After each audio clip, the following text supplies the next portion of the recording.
Hi friends, நோய் நாடி நோய் முதல் நாடி அது தணிக்கும், வாய் நாடி வாய்ப்பச்செயல். நான் உங்கள் சித்த மருத்துவர் டாக்டர் பாரதி பேசுகிறேன். நம்ம சங்க மருத்துவம் சேனலில் மூலிகைகள், மருந்துகள், நோய்கள்லாம் பற்றி பார்த்துட்டு வரோம். அதில் நம்ம இன்றைக்கி பார்க்க போகிறது ஒரு மருந்து பற்றி தான், அதாவது ஒரு மெடிசன் தான் பார்க்க போகிறோம். என்ன மருந்துன்னு பார்த்திங்கன்னா சித்திரமூல குளிகை, அதை பற்றி தான் பார்க்க போகிறோம். சித்திரமூலம் அப்படின்னா என்னென்னா இதில் என்னென்ன பொருட்கள் சேருது, என்னென்ன இன்க்ரீடியன்ட் இருக்குது அப்படின்னு பார்த்திங்கன்னா சித்திரமூலம் தான் மெயினாக சேருது. சித்திரமூலம் அப்படின்றது கொடிவேலி அப்படின்ட்டு நம்ம இன்னொரு பேர் கூட சொல்லுவாங்க. சித்திரமூலம், பூரம். பூரம் வந்து கொஞ்சம் பாய்சனஸ் இதுதான், அதை சுத்திகரிக்கப்பட்டு இதில் யூஸ் பண்ணுறாங்க. ஓமம், பனவெல்லம், அவ்வளோதான். இது மட்டும் சேர்த்து ப்ரிப்பேர் பண்ணுறது தான் இந்த சித்திரமூல குளிகை. மாத்திரை வடிவில் இருக்கும் இது மோஸ்டாக பெரிய பெரிய நோய்களுக்கு யூஸ் பண்ணுவாங்க. அதாவது அல்சரே ரொம்ப தீராத புண்ணு இருக்குது. சில இது கேன்சரஸ் அல்சர் கூட சொல்லுவாங்க. அதாவது கேன்சர் ஸ்டேஜில் புண்ணாக இருக்கும்ல சில பேருக்கு, அந்த புண்ணும் சரி பண்ணும். ஆனால் ரொம்ப ஃபைனல் ஸ்டேஜெல்லாம் இதை கொடுத்து சரி பண்ண முடியாது.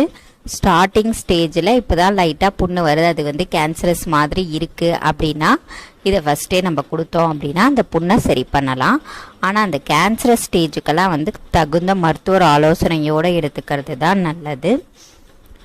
ஏன்னா அவங்களுடைய ஸ்டேஜ், அது எத்தனாவது ஸ்டேஜில் இருக்குது, அந்த புண்ணோட தன்மை என்ன, எல்லாத்தையும் நம்ம செக் பண்ணிவிட்டு அதுக்கப்புறம் தான் யூஸ் பண்ணணும்.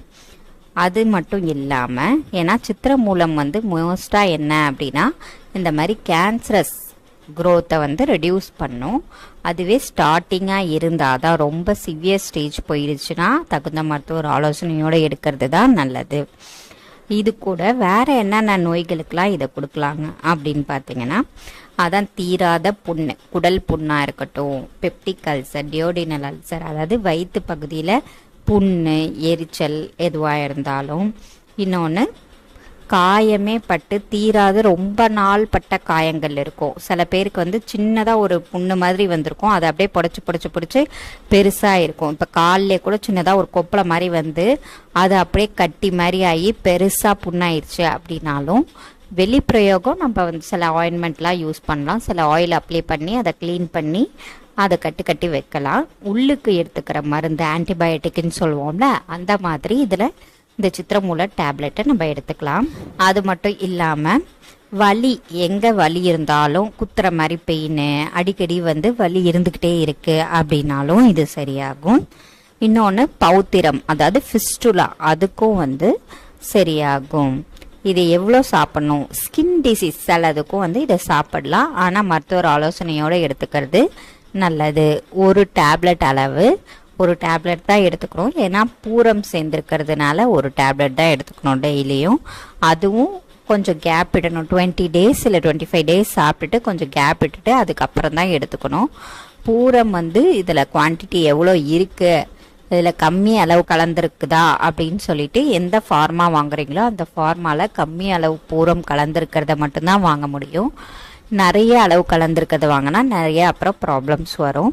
ஸோ அதனால் தகுந்த மருத்துவர் ஆலோசனையோடு எடுத்துக்கிறது தான் நல்லது. தேனில் குழச்சி சாப்பிட்டா நல்லாயிருக்கும். அப்படி இல்லை அப்படின்னா தண்ணியில் போட்டு கூட சாப்பிட்லாம். ஆனால் ஒரு டேப்லெட் வீதம் எடுத்துக்கலாம். ஒரு நாளைக்கு ஒரு டேப்லெட் தான். இதனால் தொடர்ந்து எடுத்துக்க முடியாது, கொஞ்சம் கேப் விட்டு தான் எடுக்கணும். அதனால தான் தகுந்த மருத்துவர் ஆலோசனையோடு எடுக்கிறது நல்லதுன்னு சொல்கிறேன். இதே மாதிரி பல வீடியோக்களை பற்றி பார்க்குறதுக்கு நம்ம சங்க மருத்துவம் சேனலை சப்ஸ்கிரைப் பண்ணுங்கள், லைக் பண்ணுங்கள், ஷேர் பண்ணுங்கள், கமெண்ட் பண்ணுங்கள். பெல் பட்டனையும் கிளிக் பண்ணிட்டீங்கன்னா உங்களுக்கு நோட்டிஃபிகேஷன் வந்துடும். நம்ம போடுற வீடியோக்களை நீங்கள் பார்த்து தெரிஞ்சுக்கலாம். தேங்க்யூ.